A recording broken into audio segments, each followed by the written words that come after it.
আসসালামাইকুম গাইস, আমাদের হলো আজকে সিঙ্গারা বানাবো আমরা 400 পিস। এর জন্য হলো সিঙ্গারার যে ভাজিটা আছে সেই ভাজিটা আমরা রেডি করতেছি। নাজমুল, তুমি মুগ ডালটা আগে দাও, মুগ ডালটা দাও।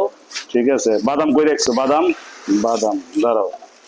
মুগ ডাল দিলাম কিছু পরিমাণ, অর্থাৎ আর কি 300 গ্রামের মতন। তারপরে বাদাম দিলাম 300 গ্রামের মতন।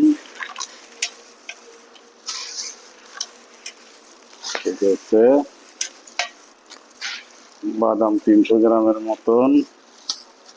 বাস, ধনিয়া পাতা দাও, ধনিয়া পাতা দিলাম।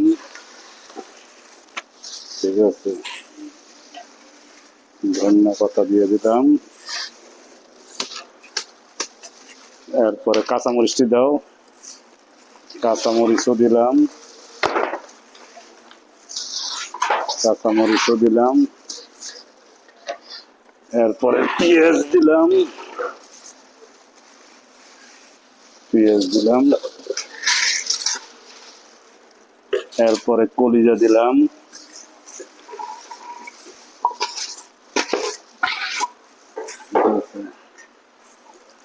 এই হলো সিঙ্গারার ভাজি, এটা আমরা মিক্স করে নিয়ে সিঙ্গারা বানাবো। ঠিক